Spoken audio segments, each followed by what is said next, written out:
অনেক অনেক বছর আগে আরবের মরুভূমির এক কোণে ছিল এক শহর আল সাহারা।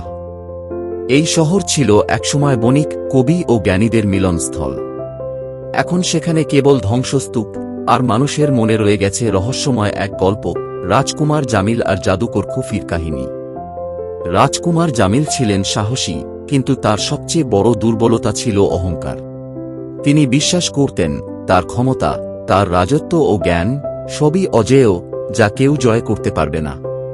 তিনি শুনেছিলেন মরুভূমির উত্তরে এক পরিত্যক্ত শহর আছে, যেখানে বাস করে এক জাদুকর, যে নাকি মানুষের আত্মা সম্পর্কে বলতে পারে। জামিল ভাবলেন, আমি যদি তাকেও জয় করতে পারি, তবে পুরো আরব আমার নাম জানবে। একদিন সাথে সৈন্য ও খাদ্য নিয়ে তিনি বেরিয়ে পড়লেন। দিনের পর দিন যায়, তার বাহিনী রোদে পুড়ে যায়, কিন্তু জামিল পিছু হটেন না। একদিন তারা পৌঁছায় আল সাহারা শহরে। ধ্বংসপ্রায় প্রাসাদের সামনে দেখা মেলে সেই জাদুকরের। সেখানে দাঁড়িয়ে আছে এক অদ্ভুত পুরুষ, চুল ঢেকে রেখেছে কালো শালের নিচে, চোখ যেন মরুভূমির মতোই গভীর।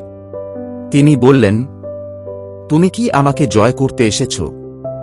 জামিল হেসে বলল, আমি এসেছি তোমার রহস্য উন্মোচন করতে। খুফি বললেন, তবে এসো। খুফি রাজকুমারকে নিয়ে গেলেন শহরের এক গুপ্ত দরজার ভিতর দিয়ে এক কক্ষে, যেখানে ছিল বিশাল এক আয়না।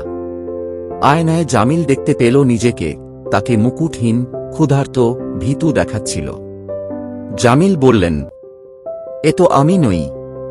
খুফি বললেন, তুমি যাকে দেখছ সেটাই তুমি, যখন তুমি অহংকারে ভেঙে পড়ো। জামিল রাগে কাঁপতে লাগল, কিন্তু চোখ সরাতে পারল না। আয়নাটি ক্রমে অদৃশ্য হয়ে গেল। খুফি এবার তাকে নিয়ে গেলেন শহরের এক খালি পাঠশালায়। সেখানে শত শত পুরনো বই, কিন্তু কোনো শব্দ নেই। এমনকি জামিল নিজেও কথা বলতে পারছিল না। খুফি ইশারা করলেন লিখতে। তিনি লিখলেন, আমি কেন কথা বলতে পারছি না? খুফি লিখে উত্তর দিলেন, কারণ তুমি কখনো কারো কথা শোনো না। শোনার আগেই নিজের কথা চাপিয়ে দাও। জামিল অনেকক্ষণ চুপ থাকল। একসময় সে নিজের হৃৎপিণ্ডের আওয়াজ শুনতে পেল, তাতে ছিল ভয়, দ্বিধা আর এক ধরনের অভিমান। সে প্রথমবার বুঝল কত অজানা জিনিস রয়ে গেছে নিজের মধ্যেই। সবশেষে খুফি তাকে নিয়ে গেলেন এক বন্ধ ঘরে। সেখানে শুধু একটি চাবি ছিল আর একটি দরজা। খুফি বললেন, এই দরজার ওপারে রয়েছে তোমার সত্যিকারের শক্তি। তবে খোলার আগে আমাকে বলো, তুমি কি খুঁজছ? জামিল কিছুক্ষণ চুপ থেকে বলল, আমি এসেছিলাম তোমাকে জয় করতে।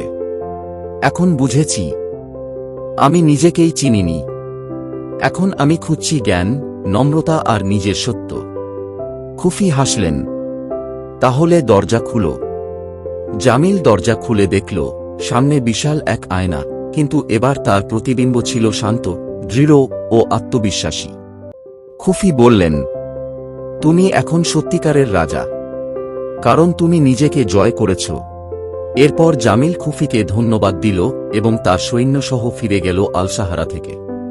সে কখনো কাউকে বলেনি কি দেখেছে সেখানে। আর রাজ্যে ফিরে গিয়ে সে এক শান্তিপূর্ণ শাসক হয়ে উঠল। সে রাজা হিসেবে নয়, প্রজাদের বন্ধু ও শিক্ষক হিসেবে ইতিহাসে স্মরণীয় হয়ে থাকল। আর খুফি, কেউ বলে তিনি মরুভূমির বাতাসে মিলিয়ে গেছেন। আবার কেউ বলে প্রতিটি অহংকারী হৃদয়ের জন্য তিনি এখনো অপেক্ষা করেন সেই ধ্বংসপ্রায় শহর আল সাহারায়। গল্পটি কেমন লাগলো অবশ্যই কমেন্ট করে জানাবেন। এরকম আরও সুন্দর সুন্দর ভিডিও পেতে চ্যানেলটি সাবস্ক্রাইব করুন এবং লাইক কমেন্ট করে পাশে থাকুন।